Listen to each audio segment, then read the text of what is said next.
Welcome to the deep dive. We're doing something a little different today. Usually we're looking at, massive global trends, tech breakthroughs, or some new scientific discovery. But today we're looking at something that has probably been hiding in plain sight for most of our listeners, especially if you've ever ordered a club sandwich, a banquet burger, or an all-day breakfast in Toronto anytime in the last 50 years. It is one of those stories where once you see the pattern, you absolutely cannot unsee it. You realize that the entire landscape of a major city's food scene wasn't just like random evolution, it was practically designed by a single group of people. Exactly. We're digging into the source material titled Toronto Macedonian Restaurateurs. And the mission for this deep dive isn't just to talk about old-school diners with vinyl booths and jukeboxes. It's to understand how a very specific group of immigrants from a tiny geographic region managed to secure a near monopoly on the restaurant industry in one of North America's biggest cities for almost half a century. It really is a case study in what sociologists might call ethnic occupational niches, but that sounds a bit dry. What this really is a masterclass in survival economics. We are talking about how a community went from the slaughterhouse floor to owning the city's hospitality sector. The scale here is what really grabbed me in the reading. I mean, we aren't talking about a dozen restaurants or a few friends opening spots. The estimates in the document suggest that by the mid-20th century, we are looking at hundreds, potentially nearing 1,000 dining establishments across the greater Toronto area owned or operated by Macedonians. Yeah. That's a staggering market share. It was an empire, basically. If you ate at a diner, a coffee shop, or a snack bar in Toronto between, say, 1950 and 1990, the odds were overwhelmingly high that you were putting money into this specific community's ecosystem. And what's fascinating is that most customers had no idea. Right, because they weren't called the Macedonian Grill. They were Steve's Restaurant or the Golden Griddle or just the diner. But let's rewind to the beginning, because this didn't start with food. It started with a concept called pachalba. I had never heard this term before reading these notes, but it seems so central to their whole psychology. It is the foundation of the whole story. Pachalba is a Macedonian term that translates roughly to profit or earning, but historically it referred to a very specific tradition of temporary migration. So this is the sojourner mentality, right? Yeah. You are moving to a new country to become a citizen. You are moving to work. Exactly. In the early 1900s, men would leave their villages in the Balkans, specifically the mountainous regions, to work abroad. But the goal was never to settle. The goal was to endure, save every single penny, and return home to buy land or support the family back in the village. It was purely a transaction. They were like economic commandos. Get in, get the money, get out. And when they arrived in Toronto in the early 20th century, they weren't opening restaurants yet. They didn't have the capital, and well, looking at the history, they didn't speak the language well enough to work the front counter. The sources call them the men in white aprons, but not because they were chefs. No. The white aprons were for protection against blood and grease. They were industrial laborers. They worked in the abattoirs, slaughterhouses, and the iron foundries of West Toronto. This is the area known as the Junction. And for our listeners who don't know Toronto history or haven't visited, the Junction in the 1920s wasn't the trendy spot with craft breweries it is now. It was the stockyards. It was smelly, it was dangerous, and it was brutal physical labor. Grueling work. But this is where the pivot happens, and I think this is the first key insight for anyone interested in business strategy. These immigrants didn't just jump into restaurants later because they loved to cook. They jumped into diners because they understood the supply chain. I loved this detail in the reading because it makes so much sense in hindsight. Because they were working on the kill floors and in the meatpacking plants, they knew exactly where the product came from. They weren't just buying meat. They understood the animal. Precisely. They knew how to butcher, they knew the wholesalers, they knew the quality. So when they looked for a way to escape the danger of the foundry floor, because, let's be honest, working in an iron foundry or a slaughterhouse is a young man's game, you can't do it until you're 65, they looked for a business model where they had a competitive advantage. It's essentially vertical integration. If you can butcher your own meat, you cut out a middleman. You save costs that your competitor who buys preformed patties has to pay. That is the key. They could buy cheaper, larger cuts of meat sides of beef, and process them in the restaurant kitchen themselves. This gave them a massive cost advantage. That margin difference is often the difference between surviving and failing in the low-margin food game. So you have the skill set butchery and supply chain knowledge. And you have the motivation getting out of the dangerous factories. But you still need money to open a place. and you need staff. And the sources point out that in the 1930s and 40s, Canadian banks weren't exactly rolling out the red carpet for Macedonian immigrants with heavy accents and no credit history. No, not at all. Traditional financing was almost non-existent for them. If you walked into a major bank in 1935 as a slaughterhouse worker asking for a loan to open a restaurant, you were. You were likely getting laughed out of the building. So they built their own system. This is where we get into the village benevolent societies. This was the most fascinating part of the social structure for me. We aren't just talking about Macedonians broadly supporting each other. These guys were hyper-local. Incredibly specific. The source lists the villages. Zilevo, Banica, Neveleni, Armensko, Ashchima, these are small places. But in Toronto, they recreated those village structures entirely. It's like a micro LinkedIn and a micro bank rolled into one. Basically. Imagine if you were a man from the village of Zilevo and you had saved enough from your time in the slaughterhouse to open a small coffee shop. You didn't put a help wanted sign in the window or run an ad in the Toronto Star. You went to the Zilevo Society meeting. You found a young guy just arriving from the village, a landsman, and you hired him. Trust is the currency there. You aren't checking references. It is the ultimate currency. You know his father. You know his family reputation back home. You know he's not going to steal from the till because if he does, everyone back in the village finds out. It was an incredibly tight hiring network. And then comes the shadow banking aspect. The source describes how successful owners would fund their employees to open their own restaurants, which sounds counterintuitive. Why create your own competition? Right, but that's the spin-off effect. After working for a few years, a dishwasher or cook would want to strike out on his own. The boss would often lend him the capital. No collateral, no bank interest rates, just a handshake and the pressure of village honor. Which is a deeper motivation than a credit score, honestly. If you default on a loan from your landsman, you aren't just ruining your credit, you're shaming your family back home. Exactly. It created this self-reinforcing loop. The capital stayed inside the community. The expertise stayed inside the community. It functioned as a job agency, an insurance firm, and a bank, all bypassing the mainstream Canadian institutions that excluded them. It allowed them to expand at a rate that no other group could match. Okay, so up until the 1940s, this engine is running. But the mindset is still Pachalba. We're going home eventually. But then history intervenes, as it always does.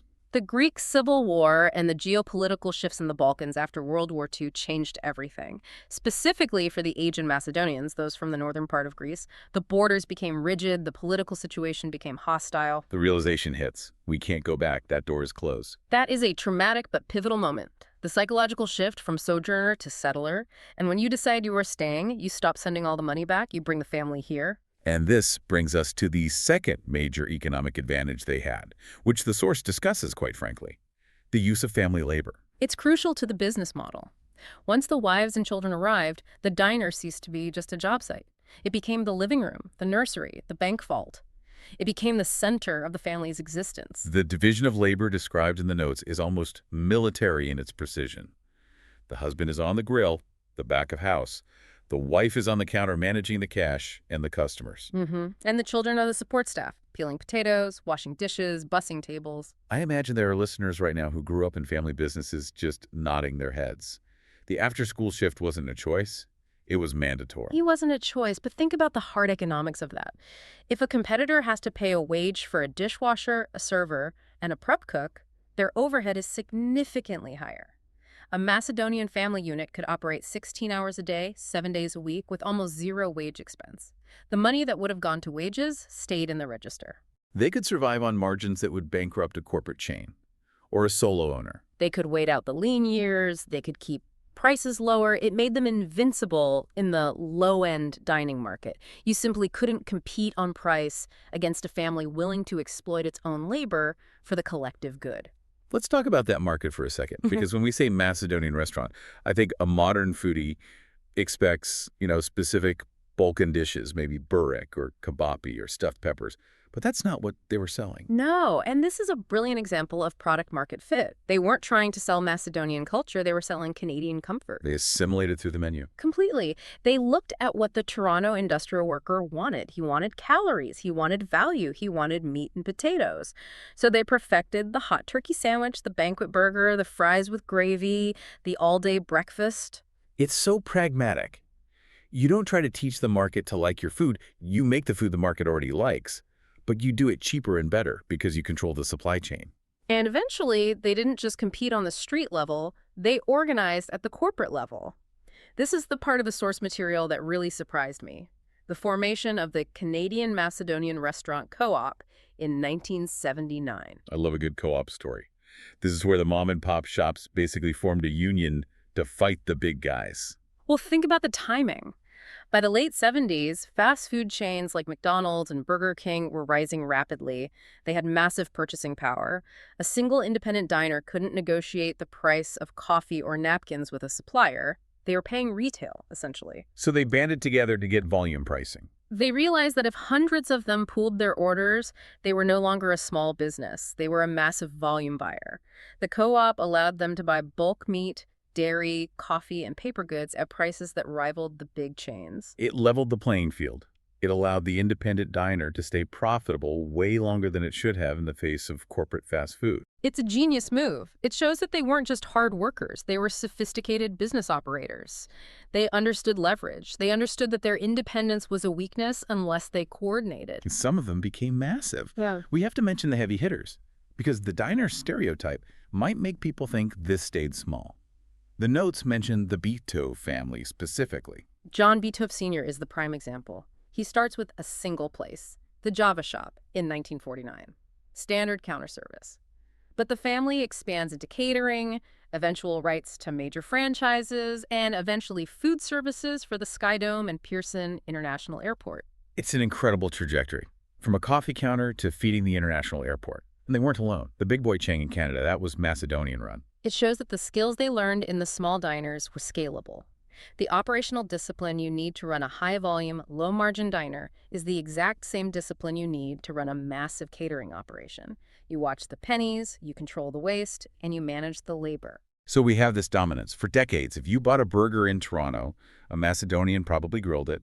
But looking around today, the classic greasy spoon diner is disappearing. They're becoming condos or high-end bistros or just vanishing. They are. And this brings us to the most poignant part of the analysis. The decline of the Macedonian diner isn't a story of business failure. It's a story of generational success. The catapult theory. Exactly. Why were those parents working 16 hours a day? Why are they saving every penny? It wasn't so they could buy a second diner. It was so their children didn't have to work in one. The diner was a means to an end. It was an extraction machine. They extracted capital from the food industry and poured it into human capital education. They sent their kids to university. So the kids who were peeling potatoes in the back, where are they now? They are the lawyers, the dentists, the doctors, the accountants, and the real estate developers of Toronto. They are the professionals. So when the parents were ready to retire in the 90s or 2000s, there was nobody to hand the spatula to. The kids had better jobs, and that was the whole point. The parents succeeded. The fact that the diners are closing is proof that the mission was accomplished. That's a really beautiful way to frame it. Usually, we see a business closing as a tragedy, but here it's a graduation. It is. The dynasty didn't end, it just changed industries. The Macedonian dominance moved from the kitchen to the boardroom and the courtroom. It makes you look at the city differently. The infrastructure of modern professional Toronto, the hospitals, the law firms, the banks, a huge chunk of that was funded by fryers and grills. Literally built on club sandwiches and coffee. It reminds me, and you might relate to this, of seeing this pattern with other communities. You see it with Korean convenience stores, or Vietnamese nail salons, or Greek diners in other cities. It's the cycle of immigration. A group identifies a niche where hard work and low labor costs give them an edge.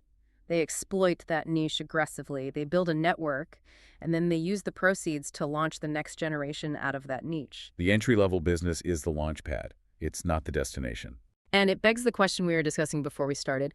If the Macedonians have graduated from the diner scene, who has taken their place? Right. Who is running the lunch counters and the shawarma spots and the gig economy jobs today?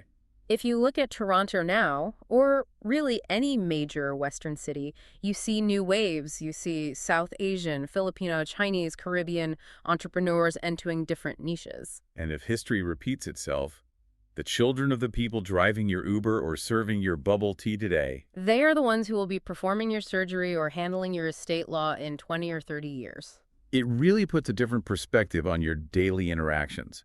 You aren't just buying a service, You're witnessing the early stages of the next generation's success story. You are watching the Pachalba of the 21st century in real time. A fascinating look at how a slaughterhouse skill set, a village address book, and a lot of hard work built a city. That's it for this deep dive into the secret history of the Toronto diner. Thanks for helping us break this down. My pleasure. Catch you on the next one.